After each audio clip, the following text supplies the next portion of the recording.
Добрий день. Дисципліна наша звучить мотиваційний менеджмент. Я викладач цієї дисципліни Тарасова Ганна Олександрівна. Почнемо сьогодні з першої теми,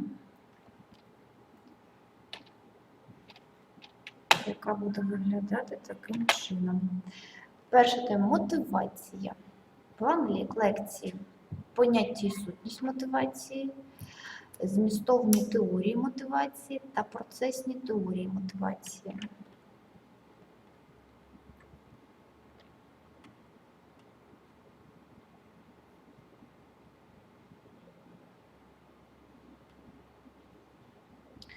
Поняття та сутність мотивації, змістовні теорії мотивації та процесні теорії мотивації. Всі ці три питання ми сьогодні розглянемо.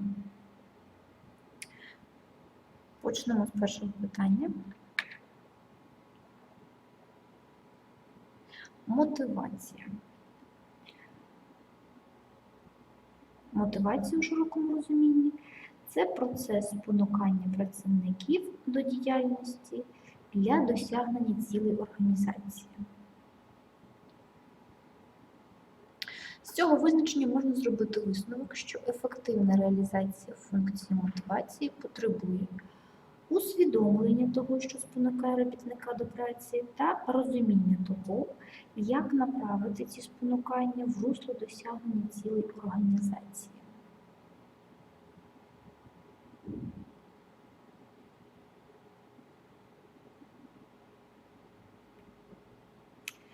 Провести у дії організовану систему для отримання необхідного результату можливо лише шляхом певного впливу на неї управляючого органу або особи. Необхідні певні інструменти впливу на елементи системи, щоб вона почала своє функціонування. Одним із таких інструментів є мотивація. Для того, щоб ефективно рухатися назустріч меті, керівник має на меті спланувати та організувати роботу та примусити людей виконувати її згідно до опрацьованого плану.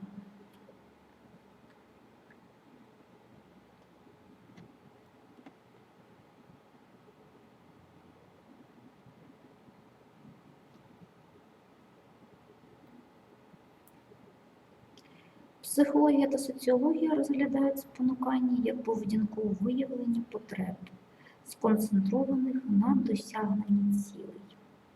Наступний слайд. Роздивимося, що таке потреба. Потреба – це особливий стан психіки індивіда, усвідомлена незадоволеність, відчуття нестачі браку чогось, відображення невідповідності між внутрішнім станом та зовнішніми умовами.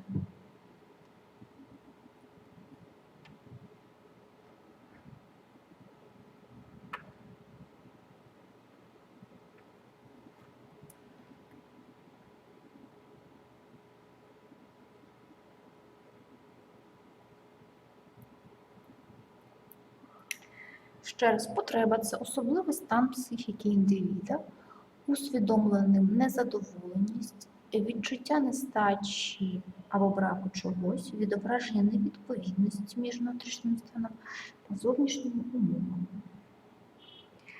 При цьому потребу поділяють на потреби першого роду та потреби другого роду. Потреби першого роду, які за своєю сутністю є фізіологічними, потреби в їжі, сні та інше. Та потреби другого роду, які носять соціально-психологічний характер. Потреби в повазі, владі, визнанні, заслуг тощо.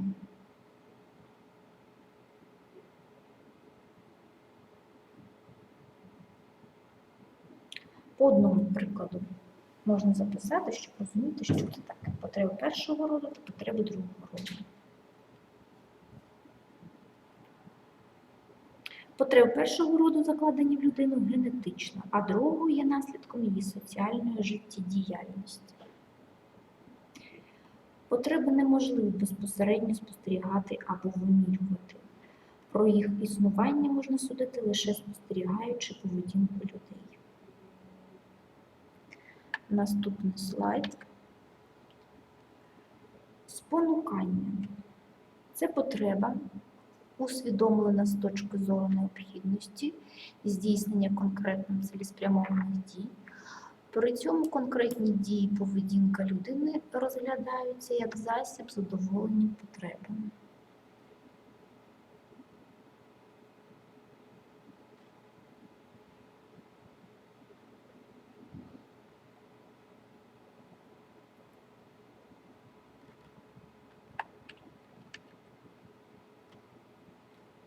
Потреба, яка реально відчувається людиною, викликає у неї стан спрямованості здійснити конкретну дію або дії, спрямовані на задоволення цієї потреби. Такий процес і являє собою спонукання. Тобто, ще раз, спонукання – це потреба, усвідомлена з точки зору необхідності здійснення конкретних цілеспрямованих дій. При цьому конкретні дії людина розглядається як засіб задоволення потреб.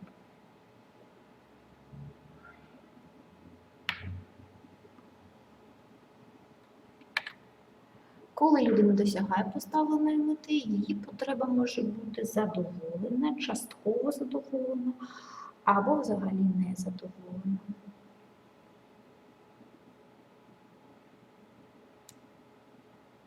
Коли людина досягає поставленої мети, її потреба може бути задоволена, незадоволена або частково задоволена.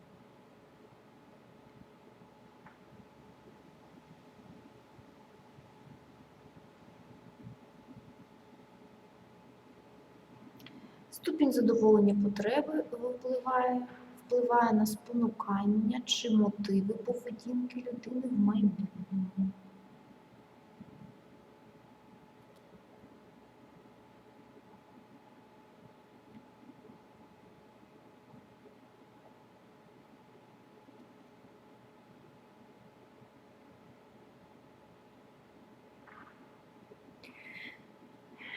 Отже, спрощену модель процесу мотивації можна представити у вигляді такої малюночку. Малюночко. Ось наш малюночок. Але до цього ще треба сказати один момент. Те, що при цьому розрізняє два типи винагородження.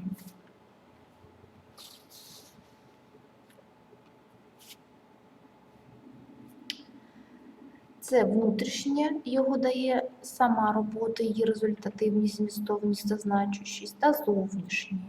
Його робітник отримує від організації зарплата, просування за службу, пільги та привілеї.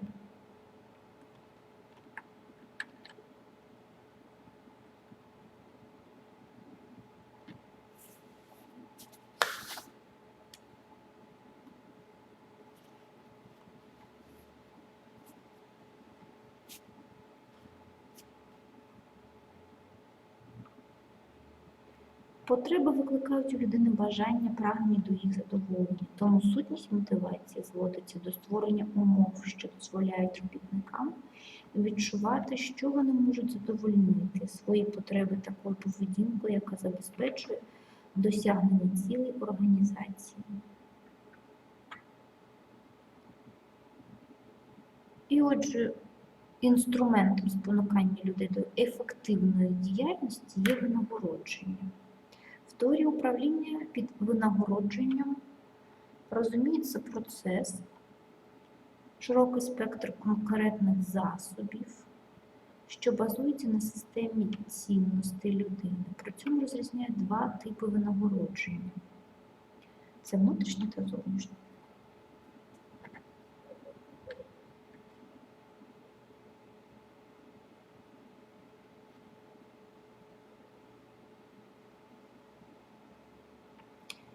На наступному слайді буде відображена спрощена модель процесу мотивації. Ми тут бачимо внутрішні потреби, то, що ми казали, спонукання або мотиви, поведінку та мету.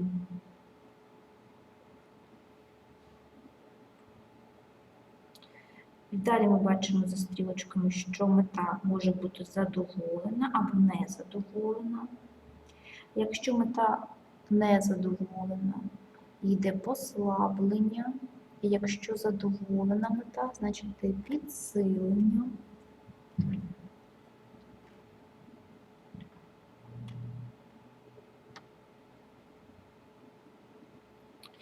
Тобто, іншими словами, є внутрішні потреби, що викликають спонукання або мотиви, які призводять до певної поведінки для досягнення мети.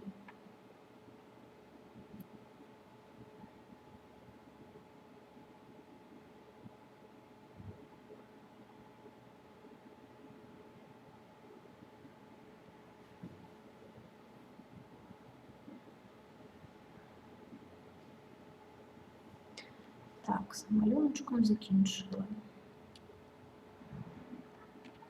Наступний слайд. Історичний аспект мотивації. В історії розвитку теорії мотивації можна виділити наступні етапи. Це перший етап простої мотивації, традиційний підхід. Сутність цього підходу зводилась до використання політики батога та пряника. Дії, які вважаються корисними, винагороджуються, а шкідливі небажані, караються. Прикладом мотивації такого типу є мотивація за Тейлором. Він запропонував оплачувати працю тих, хто виробляв більше продукції пропорційно їх внеску. Наслідком такого підходу до мотивації було значне підвищення продуктивності праці. Проте простий пряник не завжди примушує людину працювати завзято. Робітники в сучасних організаціях значно більш освічені та забезпечені, ніж в минулі часи. Тому мотиви їхньої трудової діяльності значно складніші і важчі для впливу.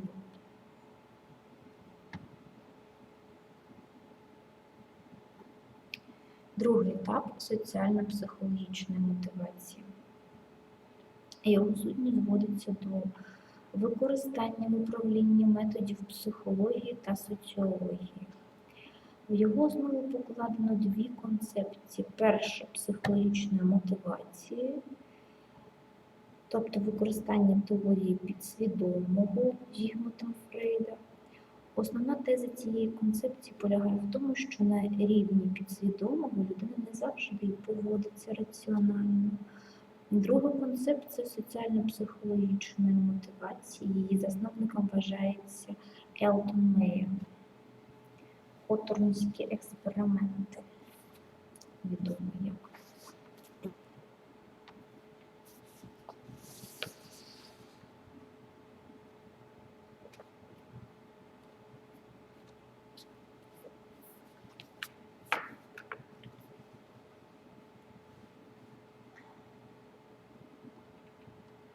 Переходимо до другого питання. Змістовні теорії мотивації.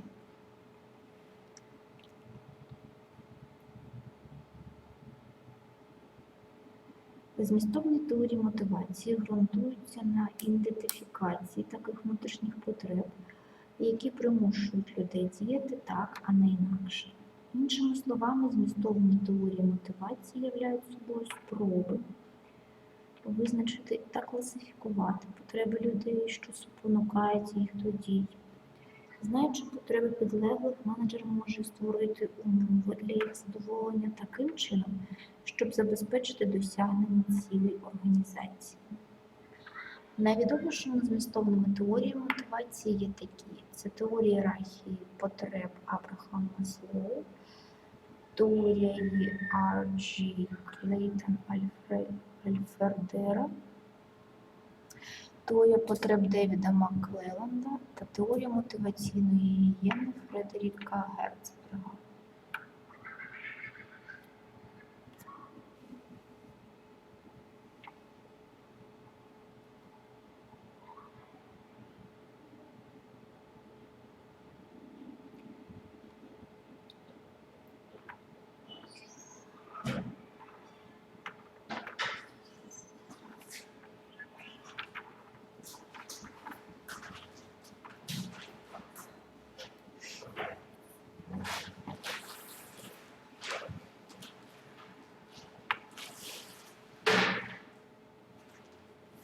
Ну, перше питання закінчили розглядати.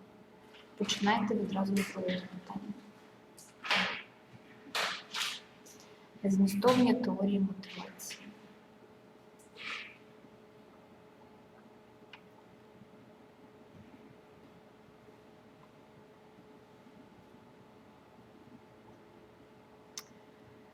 Через те, що найвідомішими засновниками змістовними теоріями мотивації є такі. Це теорія ієрархії потреб Абрахама Маслоу, теорія Клейтона Альдерфера, теорія потреб Девіда Маклелланда та теорія мотиваційної гігієни Фредеріка Герцберга.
Готово, да? Наступний слайд. В основу теорії ієрархії потреб Абрахама Маслоу покладено тезу про те, що поведінка людини, звичайно, спрямовується намаганням задовольнити її найсильнішу на даний момент потребу. Передбачення, що потреби людини мають ієрархічну структуру, тобто вони можуть бути спорядковані за критерієм зростання їх важливості для людини. Припущення, що найсильніша потреба визначає поведінку людини доти, доки вона не буде задоволена. Якщо одночасно існують дві або більш однаково сильні потреби, то домінуючою є потреба нижчого рівня. Це означає, що потреба задовольняється в певному порядку. Потреби нижчого рівня мають бути в прийнятому ступені задоволені перш ніж для даної людини стануть істотно важливими потреби більш високого рівня. Це в нас був інформативний слайд. Наступний слайд. У вас теж там заголовок слайду написано, так? Фізіологічні потреби.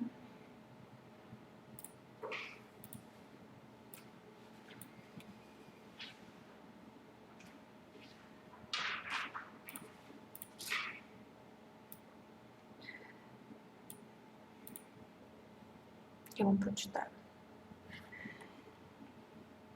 За ієрархією потреб Маслоу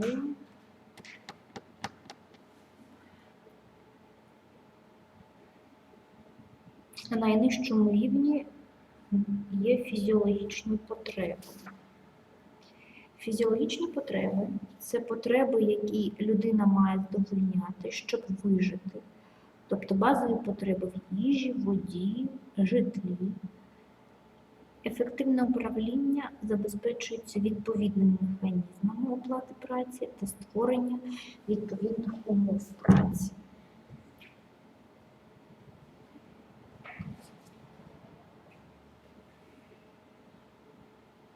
Наступний підпункт – це потреби в безпеці. Потреби в безпеці.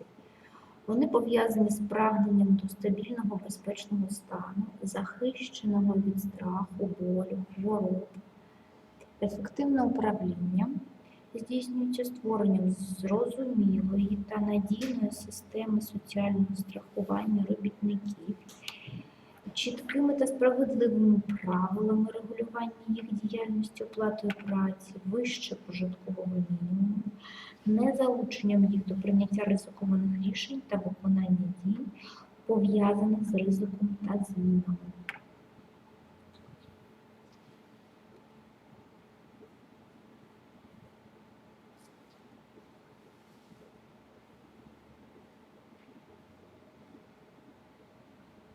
Потреби у безпеці. Коротенько приклад можна написати заробітна плата, наприклад. Потреби у безпеці. Фізіологічні потреби – це зрозуміло. Їжа, сон. Наступне за ієрархією потреб Маслоу є соціальні потреби, вище. Соціальні потреби. Соціальні потреби пов'язані з прагненням людини брати участь в спільних діях, громадських заходах, бути членом будь-яких об'єднань, організацій, належати до певного класу тощо. Ефективне управління забезпечується складанням функцій, які потребують розширеної сфери соціальних контактів.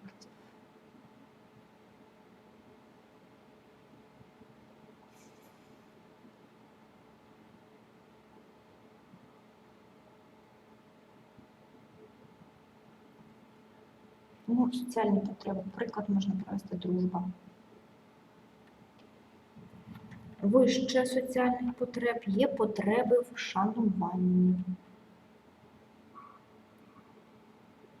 Ці потреби відображають бажання людей бути компетентними, сильними, здібними, впевненими у собі, а також необхідність, щоб оточуючі визнавали їх такими. Ефективне управління забезпечується використанням різноманітних форм вираження визначення та досягнень.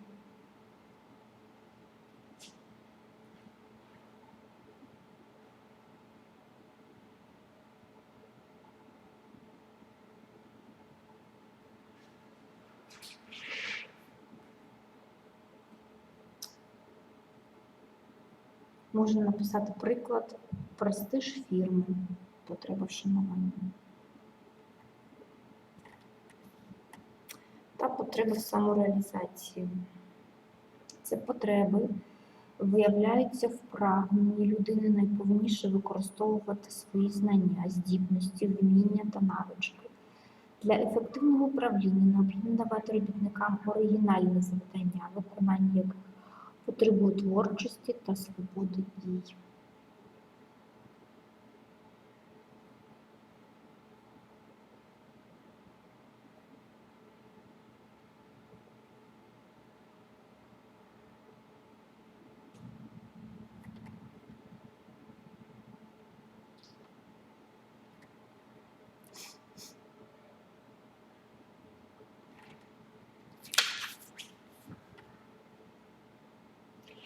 Як приклад можна написати можливість розкрити свій потенціал.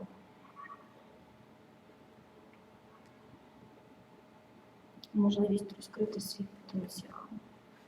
Тобто всі ці потреби йдуть один за одним. Спочатку задовольняємо фізіологічні потреби. Після того, як задовольнили фізіологічні, задовольняємо потреби в безпеці. Після безпеки соціальні потреби, потреби в шануванні і на останньому місці потреби в самореалізації.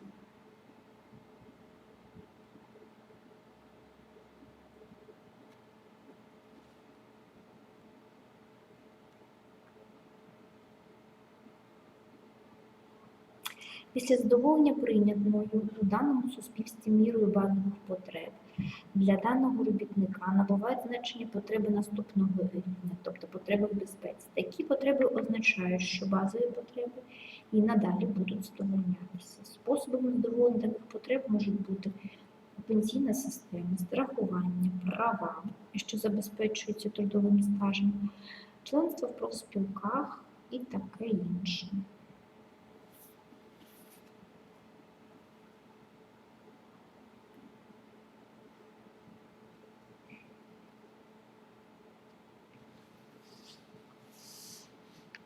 Далі потреба задовольняється в такій послідовності. Це потреба в приналежності,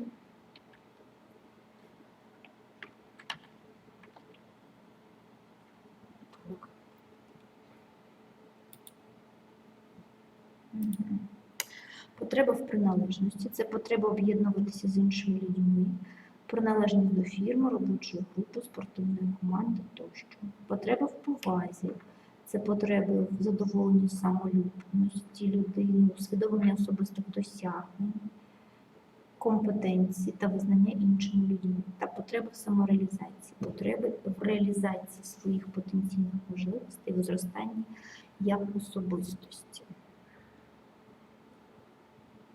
Таким чином, теорія Маслоу стверджує, що в основі прагнення людей до праці лежать їхні численні потреби. Отже, для того, щоб мотивувати підлеглого, керівник має надати йому можливість задовольнити його потреби, але так, аби забезпечити досягнення цілей всієї організації.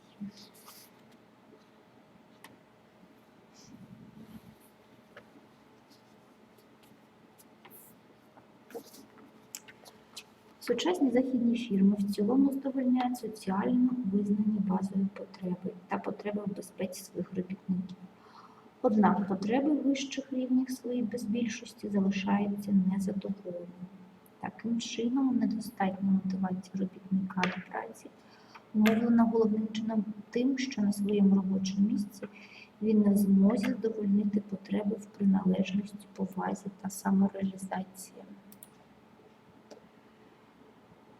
Необхідність задовольнити потреби вищих рівнів західні фірми вирішують шляхом створення атмосфери, що поліпшує міжособові контакти робітників організації, підтримки виникнення неформальних груп в організації, делегування підлеглого додаткових прав та повноважень, організації курсів, що навчають, підвищенню кваліфікації та перекваліфікації кадрів, знаходження можливостей задовольнити вищі потреб робітників за межами фірми. За теорією Клейтона-Альдерфера, так само як і за теорією Маслоу, стверджується, що потреби людини мають ієрархічну структуру. Але є відмінності за цією теорією. По-перше, це виділені лише 3 групи потреб робітника. Тобто це потреби в існуванні,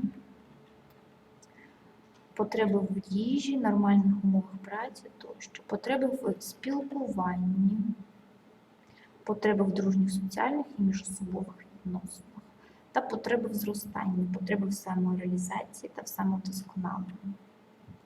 Тобто, за теорією Альдерфера виділено всього 3 групи. Це потреба в існуванні, їжі, нормальні умови, потреби в спілкуванні та потреба в зростанні.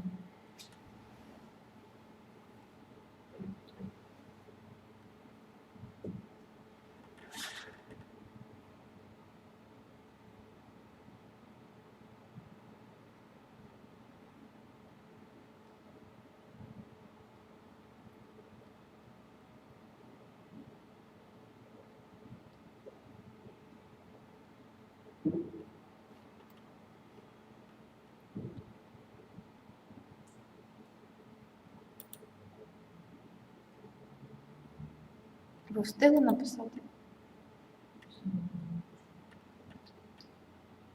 Тут треба виділити зі всього слайда те, що на відмінність від теорії Маслоу, теорія Альдерфера має всього 3 аспекти, такі як потреба в існуванні, потреба в спілкуванні та потреба в зростанні. Все.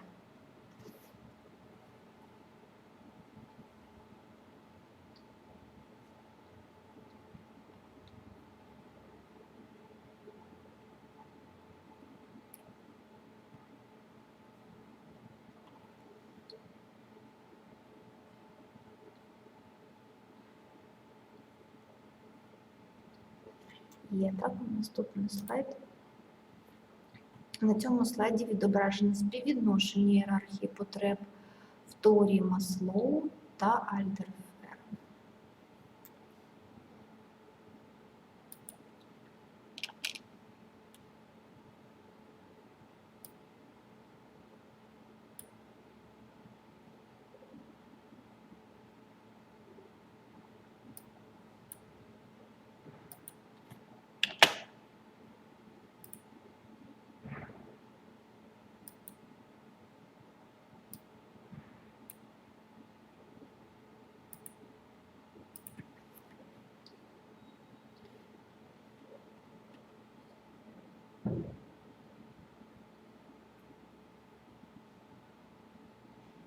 Тобто Альдерфер каже про існування.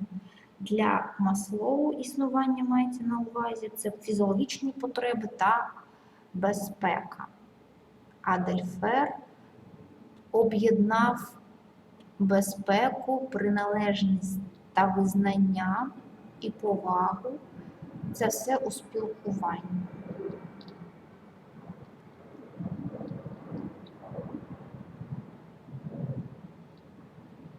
Зростання об'єднав визнання і повага і самореалізація. Тобто Альдерфер спростив.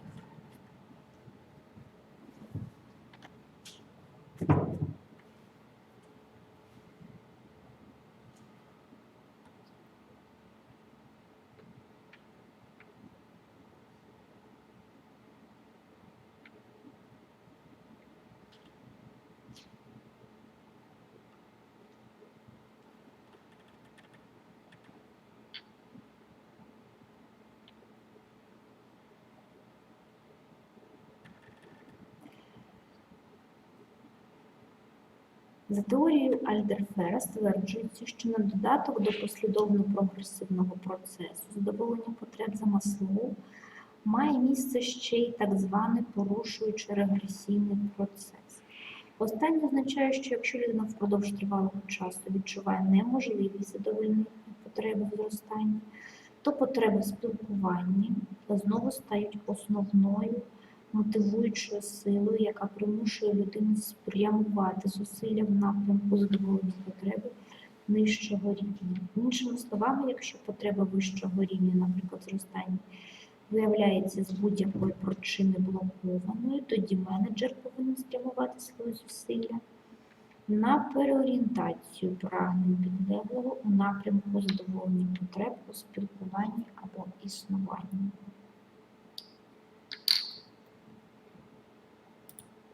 В теорії потреб Девіда Маклелланда запропоновано 3 інші види потреб. Зокрема, потреби в успіху, тобто в досягненнях, потреби в перевершеності, в перевищенні встановлених стандартів діяльності.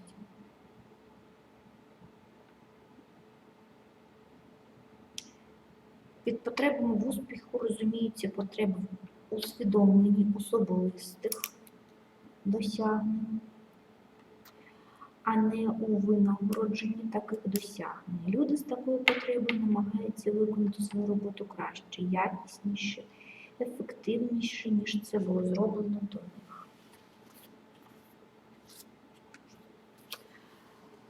Потреби у владі, тобто потреби впливати на поведінку інших людей, бути впливовим, мати вагу. Потреби в приналежності, тобто потреби в дружніх, товариських, міжособових стосунках з колегами по роботі. Тобто в теорії потреб Девіда Маклелланда він виділив 3 види потреби. Це потреби в успіху, потреби у владі та потреби в приналежності.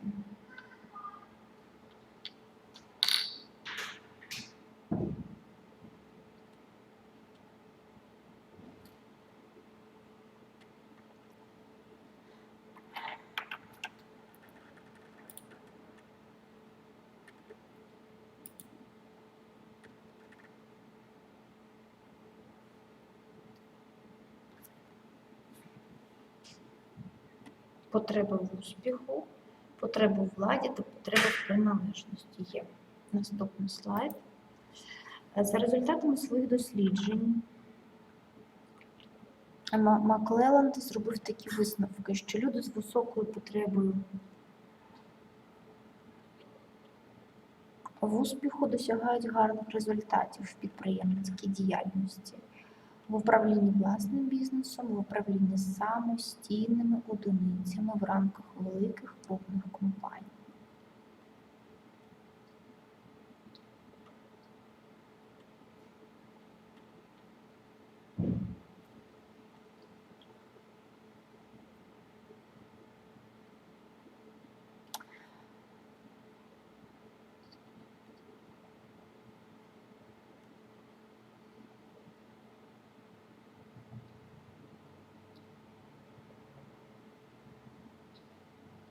Дослідження Маклелланда показали, що люди з потребами успіху найбільш мотивовані роботою, яка передбачає особисту персональну відповідальність виконавця, має чіткий, ясний та швидкий зворотній зв'язок, щоб можна було зробити висновок про прогрес у виконанні роботи, та характеризується помірним ступенем ризику, ймовірність успіху невдачі хоча б 50/50.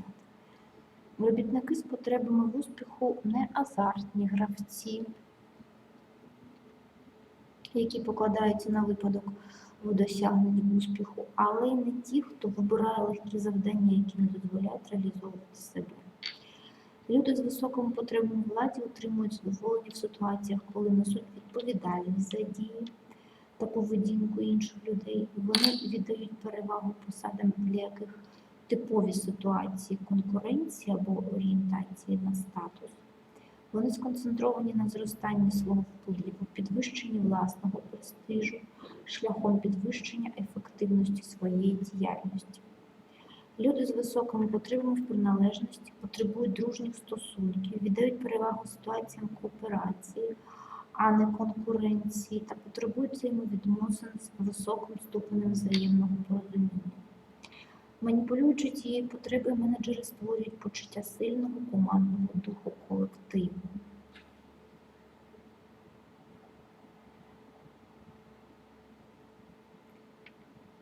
Отже, за результатами своїх досліджень Маклелланд зробив такі висновки. Те, що люди з високою потребою в успіху досягають гарних результатів в підприємницькій діяльності, в управлінні власним бізнесом, в управлінні самостійними одиницями в рамках великих компаній. Висока потреба успіху не є обов'язковою рисою гарного менеджера. Потреби в приналежності і у владі тісно пов'язані з успіхом в управлінні.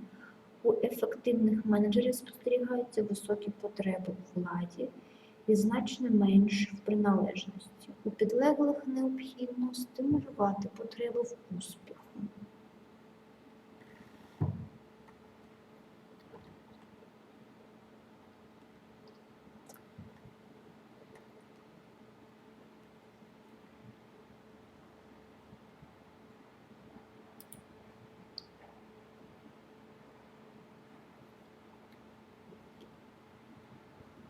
Є. Добре. Наступний слайд. Теорія мотиваційної гігієни була розроблена Фредеріком Герцбергом на основі даних інтерв'ю, взятих на різних робочих місцях, в різних професійних групах і в різних країнах. Мета такого опитування полягала в описуванні ситуацій, за яких робітники відчували задоволеність чи незадоволеність роботою.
Сторінка.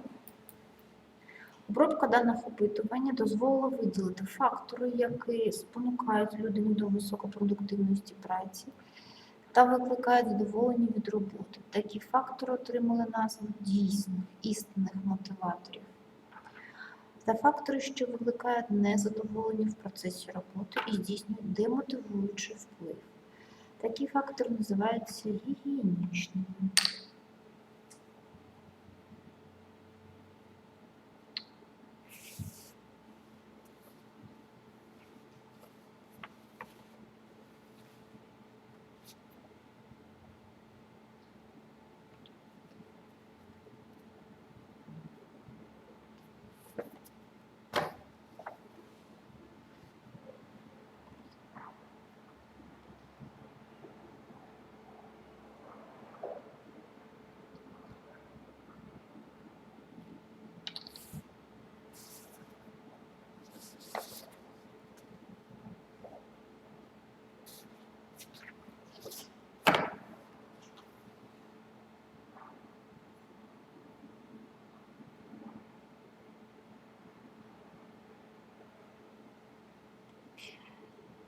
Тобто фактори дійсні та фактори гігієнічні. Гігієнічні – це фактори, що викликають незадоволення в процесі роботи та здійснюють демотивуючий вплив.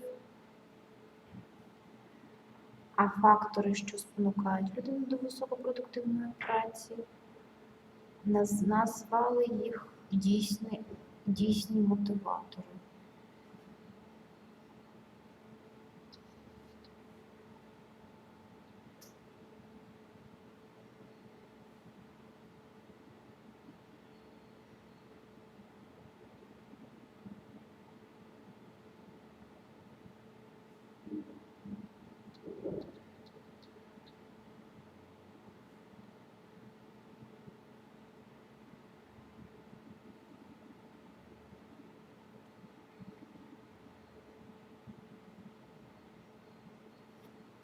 Це є.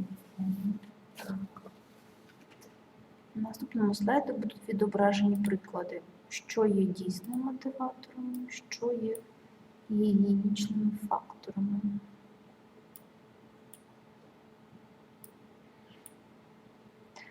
Дійсні мотиватори – це визнання результатів праці, заслуг робітника, змістовність праці, тобто інтерес до роботи, можливість розвитку особистості, досягнення в роботі, успішність роботи, високий ступінь відповідальності, просування за службою, визнання результатів праці, можливості творчого та ділового зростання.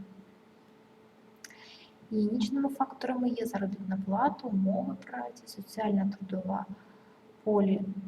політика фірми, міжособові стосунки в колективі, ступінь безпосереднього контролю за працею з боку керівника та вставлення безпосереднього керівника.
Тобто дійсними мотиваторами є визнання результатів праці, змістовність праці, досягнення роботи, досягнення в роботі, високий ступінь відповідальності, просування за службою, визнання результатів праці, можливості творчого та ділового зростання. Гігієнічними факторами є заробітна плата, умови праці, соціально-трудова політика фірми, міжособові стосунки в колективі, ступінь безпосереднього контролю за працею з боку керівника та ставлення взаємне безпосереднього керівника.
Є.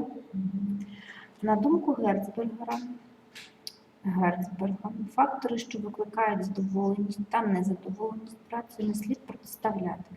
Кожна з цих груп факторів знаходиться нібито у власній шкалі вимірювання, де одні діють в діапазоні від мінуса до нуля, а інші від нуля до плюса. Гігієнічні фактори формують середовище, в якому виконується робота. А якщо вони відсутні чи недостатньо виражені, то у робітника виникає почуття незадоволеності. А якщо вони достатні, то самі собою не можуть мотивувати людину. Тобто, у кращому випадку гігієнічні фактори здатні сформувати нейтральне відношення до роботи в діапазоні від мінуса до нуля. Почуття задоволеності роботою спричиняють тільки мотиваційні фактори, використання яких підвищує задоволеність від нейтрального стану, від нуля до плюса. Отже, згідно теорії мотиваційної гігієни, для того, щоб створити ситуацію мотивації, керівник має забезпечити наявність не тільки гігієнічних, але й мотиваційних факторів. Наступний слайд – мотиваційні фактори. Мотиваційні фактори пов'язані з характером та сутністю самої роботи. Звідси логічно витікає запропонований Герцбергом метод збагачення праці. Метод збагачення праці побудований на припущенні, що робітники повинні бути особисто зацікавлені в виконанні тієї чи іншої роботи. Для створення ситуації особистої зацікавленості необхідно, щоб будь-яка виконувана робота відповідала трьом таким вимогам. Перше, це робота має бути значущою, тобто робітник на закладі власної системи цінностей повинен розуміти важливість виконання саме цієї роботи. Іншими словами, робота повинна пред'являти до робітника певні вимоги, щоб мобілізувати його здібності. Повинна мати певну завершеність, тобто мати якийсь конкретний результат. Виконання роботи має передбачати певну частку відповідальності виконавців, ступінь цієї відповідальності визначає інтерес робітника до виконуваної ним роботи.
Тобто для створення ситуації особистої зацікавленості необхідно, щоб будь-яка виконувана робота відповідала 3 таким вимогам.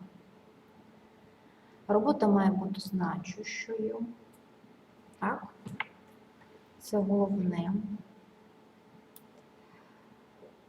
Пред'являти до робітника певні вимоги, повинна мати завершеність, та виконання роботи має передбачати певну частку відповідальності.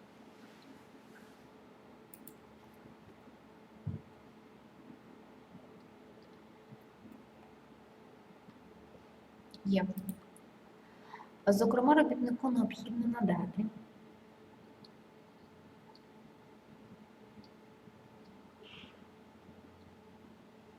свободу дій в процесі планування його роботи, можливість вибору способу виконання тих чи інших операцій, певну свободу і незалежність від дріб'язкової опіки і жорсткого контролю з боку керівника та наявність зворотнього зв'язку. При цьому суттєвим є як спосіб, так і оперативність отримання робітником інформації про результати та якість його праці.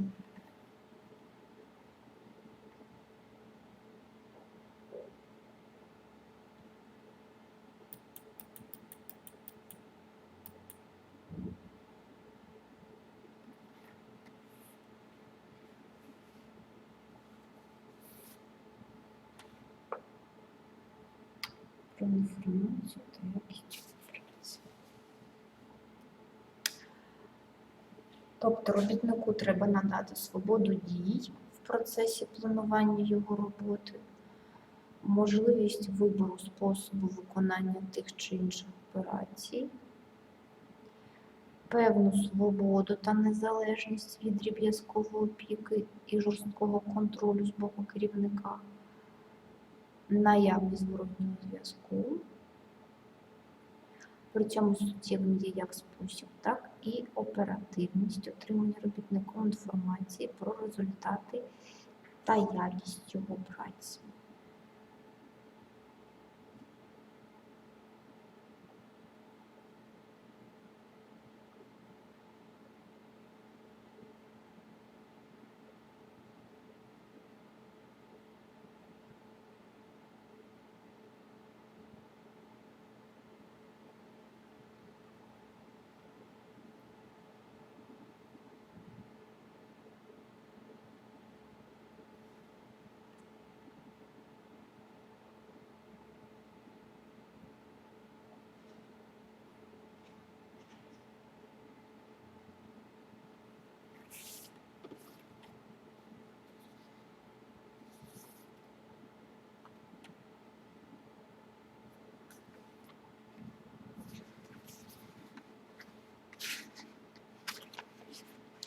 У нас з вами залишилось 3 питання. Називається воно процесні теорії мотивації. Питання велике досить.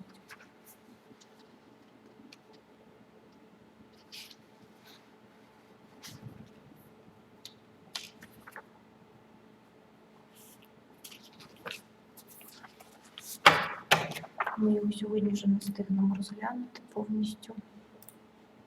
Друге питання ми закінчили.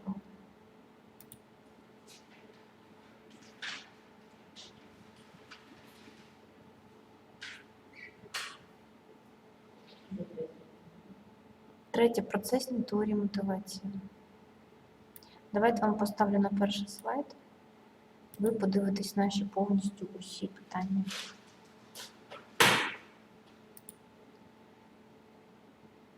Мотиваційний менеджмент предмет. Тут ці наші питання. Поняття та сутність мотивації розглянули.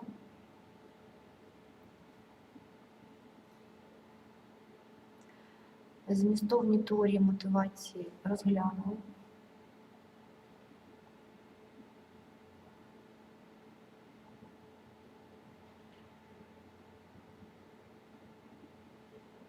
Процесні теорії мотивації розглянемо завтра.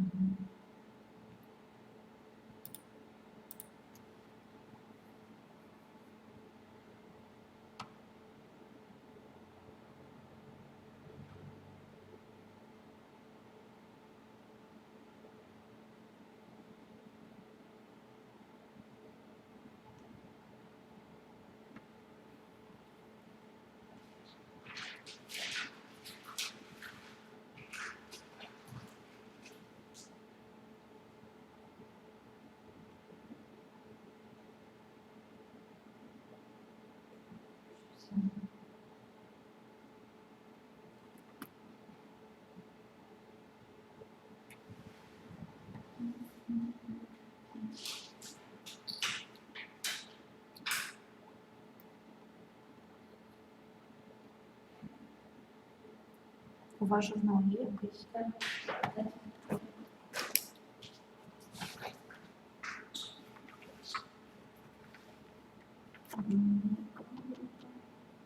165 гривень.